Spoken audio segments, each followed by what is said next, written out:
Bonjour à tous.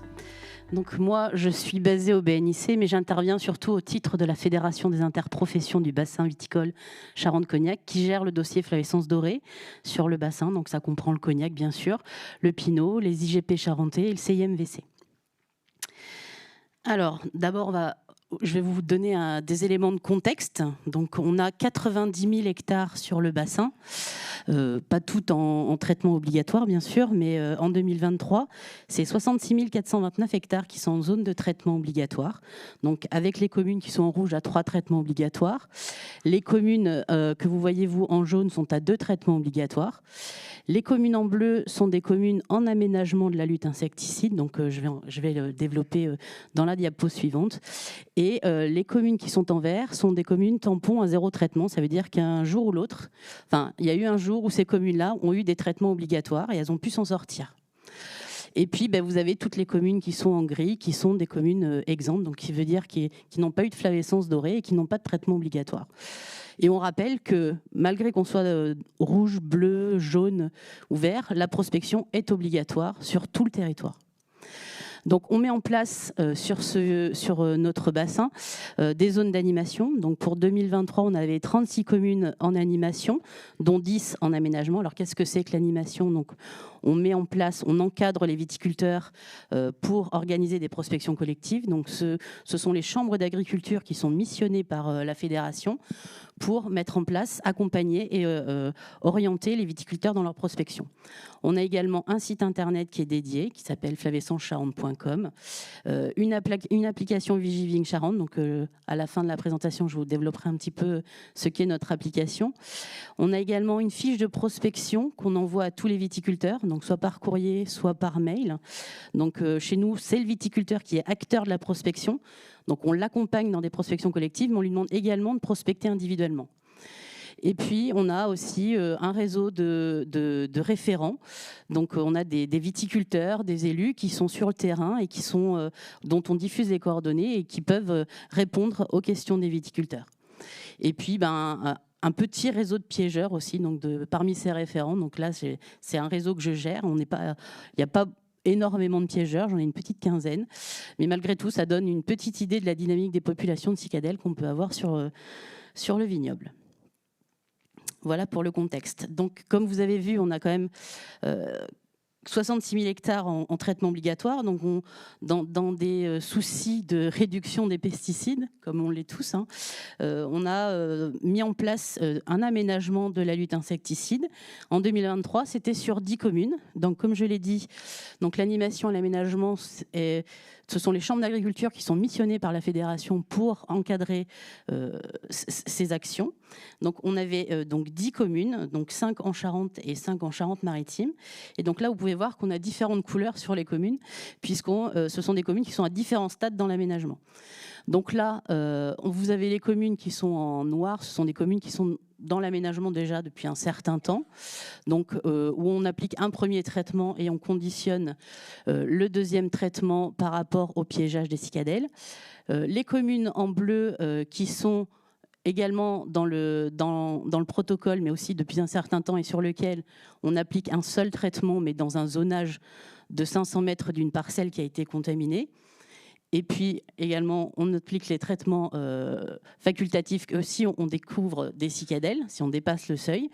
Et des communes qui sont en rouge ici, donc c'est des communes qui ont intégré le protocole d'aménagement pour cette année et pour lesquelles on a aménagé directement les traitements. C'est un cas particulier puisque ce sont des communes sur lesquelles on avait un historique de prospection, puisque c'est des communes qui étaient avant en animation. Mais généralement, quand on intègre l'aménagement, on n'aménage pas les traitements la première année, on continue à 3 traitements ou 2 traitements suivant le statut que l'on peut avoir. Une chose importante que je n'ai pas rappelée au début, c'est que pour entrer en aménagement, il faut que ce soit une demande de la commune. Donc il faut que ce soit un collectif de viticulteurs motivés qui nous fassent part de leur volonté d'intégrer l'aménagement, puisque l'aménagement, c'est une sorte de contrat qu'ils prennent avec nous, les viticulteurs, c'est-à-dire qu'ils vont s'engager à prospecter, puisque c'est pas rien, il faut prospecter 30% de la superficie de la commune par an. Et puis, il faut mettre aussi en place un maillage de pièges. Donc ça, par contre, le piégeage est suivi par les techniciens de la Chambre d'agriculture. Donc quand on est dans des communes sans flavescence dorée, mais sur lesquelles on applique quand même des traitements, donc on met un piège pour 30 hectares. Et quand on est dans une commune où on a eu une parcelle avec de la flavescence dorée, on fait un rayon de 500 mètres autour de la parcelle. Et là, on applique un piège pour 5 hectares dans ce zonage-là, ce qui fait que ça multiplie énormément le nombre de points de comptage, ce qui est fastidieux. Donc, ça a déjà été dit, mais le comptage est assez fastidieux. Donc, si lors de ces comptages, on capture plus de 3 cicadelles, on déclenche le deuxième traitement. Alors, le deuxième traitement chez nous, c'est l'adulticide, puisque les 2 premiers traitements sont larvicides, et on n'applique qu'un larvicide, et ensuite l'adulticide qui est déclenché au cas où on découvrait des cicadelles. Donc, comme je l'ai dit, c'est assez chronophage, ce protocole. Donc, si on veut pouvoir aménager sur plus de superficie, on s'est dit qu'il fallait qu'on s'oriente peut-être sur automatiser le relevé des pièges. Et pour ça, on a voulu développer un piège connecté, donc avec une société qui s'appelle Advancy, qui est basée à Nantes, pas très loin d'ici. Donc le but, c'est de développer un algorithme de reconnaissance des cicadelles. Donc on a démarré cette expérimentation en 2017 et on a pu qualifier l'algorithme en 2019. Donc le principe de ce piège, c'est qu'il prend plusieurs photos par jour. Donc vous voyez là-bas, enfin j'ai pas le pointeur, mais vous avez la petite caméra qui est en vert devant la plaque jaune. Donc une plaque jaune engluée, donc un piège chromatique qui va capter différents insectes. C'est pas sélectif, donc c'est pour ça qu'on a besoin d'un algorithme pour reconnaître les cicadelles parmi tous les insectes qui vont être collés. Toutes ces données qui sont collectées sont traitées directement par le piège et ensuite les données sont envoyées sur un serveur. Donc, comme je l'ai dit, la perspective, c'est de pouvoir augmenter le nombre de communes en aménagement pour pouvoir réduire l'application des traitements insecticides. Et quand on a commencé ce projet, on avait déposé notre candidature à un appel à projet de la région Nouvelle-Aquitaine qui était réduction des pesticides et pulvérisateurs du futur. Alors, les besoins qu'on avait quand on a pensé à ce piège, c'était de comptabiliser les cicadelles, puisqu'il nous faut pouvoir savoir combien de cicadelles se sont capturées sur les pièges. Et donc, en 2017, on a eu plusieurs phases, plusieurs étapes. Alors, tout d'abord avec le plan d'échantillonnage, combien il faut de pièges, combien il faut de photos, la mise en œuvre des capteurs, donc les pièges connectés. Donc c'est un piège qui existait déjà, mais pas pour les cicadelles. Il était déjà, on va dire, aguerri au terrain. On a également comme étape l'accumulation des données, donc les images, les analyses analysées par l'opérateur. Donc ça, c'est aussi chronophage, c'est faire de la notation au bureau, cercler tous les insectes qu'on peut avoir sur les photos. Donc pour l'avoir fait pour les cicadelles et pour l'avoir fait pour des symptômes de flavescence dorée, je peux vous dire que c'est très chronophage. L'implémentation des clés de reconnaissance dans l'algorithme prototype, donc ça c'était à partir de 2018. Le passage des images recueillies et amélioration successive de l'algorithme, donc ça c'est un travail qu'a fait notre prestataire. Nous, au bureau national, c'était notre travail consistait à changer les plaques et identifier les insectes. Ensuite, la livraison d'un outil de reconnaissance automatique d'une version bêta. Donc, quand on a pu avoir un début d'algorithme qui avait l'air de fonctionner. Et ensuite, confirmation de la qualité de l'algorithme avec des reprises éventuelles et une validation à partir de 2019. Donc, environ 3 ans pour développer ce piège qui a besoin pour fonctionner d'une interface web, donc sur laquelle on peut configurer le piège.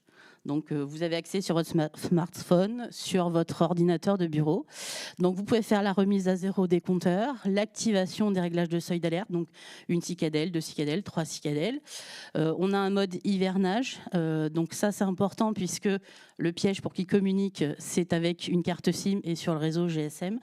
Donc, on n'active pas le piège en permanence toute l'année puisque la période de capture de cicadelles, parce qu'on ne capture pas les larves, je ne l'ai pas dit, mais on capture que les adultes. C'est de, on va dire, fin juin, début juillet jusqu'à fin août. Donc, on a une période d'activité de 3-4 mois. Ensuite, sur cette interface web, on peut consulter l'historique des captures. Donc, tout s'accumule sur cette page. On peut télécharger les données au format CSV. Donc, ça, c'est assez pratique de récupérer toutes les données de capture. On peut visualiser les photos, donc ça c'est aussi intéressant de pouvoir vérifier que c'est bien une cicadelle et pas un autre insecte qui a été compté. On peut également vérifier le niveau de chargement de batterie, donc ça nous permet de savoir s'il faut intervenir, aller sur le terrain, récupérer le piège, enfin pas le piège mais récupérer la batterie pour la charger. Et puis on peut aussi voir le niveau de saturation de la feuille, donc ça permet de savoir s'il faut aller la changer ou pas. Alors, ce qu'on a aussi avec ce piège, c'est une communication Wi-Fi sur le terrain. Donc ça, c'est bien, on va dire, parce que le piège, il ne communique pas en permanence sur le réseau GSM, sinon ce serait trop énergivore. Le piège, il se communique avec le réseau GSM quand il envoie les photos. Donc, quand on est sur le terrain et qu'on le positionne, c'est bien de pouvoir communiquer directement avec lui. Et donc là, on peut y régler la date, l'heure. On peut régler le nombre de photos, donc on peut en mettre jusqu'à 5 par jour. Et puis à différentes horaires. Et chose très très importante, c'est le test de connexion, parce que le piège ne peut fonctionner que si on a du réseau téléphonique. Si on est dans une zone blanche, malheureusement, il faudra conserver des pièges écrans habituels. Alors, ce piège connecté, on a pu le faire valider par le SRAL, nous, en 2020. C'était en mars 2020 pour une utilisation en aménagement.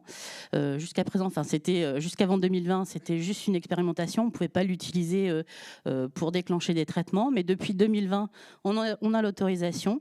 Mais en veillant quand même à une supervision humaine, on va dire, on est obligé qu'un technicien vérifie bien que ce sont des cicadelles qui ont été capturées sur cette plaque et pas un autre insecte qui a déclenché un seuil. En 2023, donc l'année dernière, on avait 66 pièges de déployer sur les communes en aménagement. Donc on n'en a pas suffisamment pour couvrir les 4000 hectares, les plus de 4000 hectares en aménagement, mais on arrive à en répartir un petit peu partout. Et donc, lors de la prise de photos, donc l'identification et un encadrement des insectes est réalisé à l'intérieur du piège. Donc là, vous avez la petite cicadelle ici à gauche là, qui est encadrée et qui va vous donner aussi, donc il va vous dire que c'est une cicadelle de la flavescence dorée et ça va vous donner un score, une probabilité que ce soit une cicadelle de la flavescence dorée. Donc on peut avoir, quand le piège ne connaît pas un nouvel insecte, s'il peut ressembler un petit peu, il va vous dire peut-être cicadelle de la flavescence dorée avec un score de 0,39, 0,40. Voilà, ça peut être le cas et donc ça nous donne une alerte. Alors, les points forts et les points faibles de ce piège connecté. En point fort, on a quand même une bonne qualité d'image en général. On peut régler le nombre de photos par jour, donc ça c'est intéressant, matin, après-midi, suivant ce qu'on veut. On n'a pas de flash sur le piège, donc on peut prendre des photos que de jour. On peut régler les heures de prise de vue. On n'a pas de déplacement sur le terrain pour vérifier le comptage, donc ça réduit le temps d'analyse. On a un plus aussi, c'est l'imagette d'identification, c'est-à-dire que quand le piège a détecté la cicadelle, dans l'alerte que le piège va envoyer, on va avoir la petite imagette de la cicadelle, enfin de l'insecte, et pouvoir bien vérifier que c'est bien une cicadelle. Il est résistant aux intempéries et au traitement, donc ça on a pu le voir. On a eu, depuis 2017, on a eu quelques caméras endommagées parce que avec le passage d'engins, de rogneuses, de faucilleuses, on peut avoir des petits accidents, mais malgré cela, c'est assez résistant. Donc le plus aussi, c'est l'envoi d'alertes de SMS et mail. On n'est pas obligé en permanence d'aller vérifier sur le site si on a des captures de cicadelles. Le piège nous informe des états des captures. Ce mode d'hivernage qui permet de réduire un peu les coûts d'abonnement téléphonique. La communication avec le piège en Wi-Fi et quand tout fonctionne bien, une économie des déplacements de 50%. Donc c'est pas négligeable à l'heure actuelle de pouvoir économiser son temps. Et malgré tout, on a encore des points faibles. Donc le matin, on peut avoir de la buée qui perturbe la prise d'image. Mais bon, l'intérêt quand même, c'est d'avoir une photo exploitable par jour. Et en l'occurrence, par jour, nous, c'est plutôt une photo exploitable par semaine, puisque c'est un comptage par semaine. Donc sur la totalité des captures. Donc on a au moins une bonne image. Donc l'autonomie qui peut être un peu un frein aussi, puisque quand on est dans des zones où il n'y a pas trop de réseau, la batterie se décharge pas mal, donc la couverture réseau.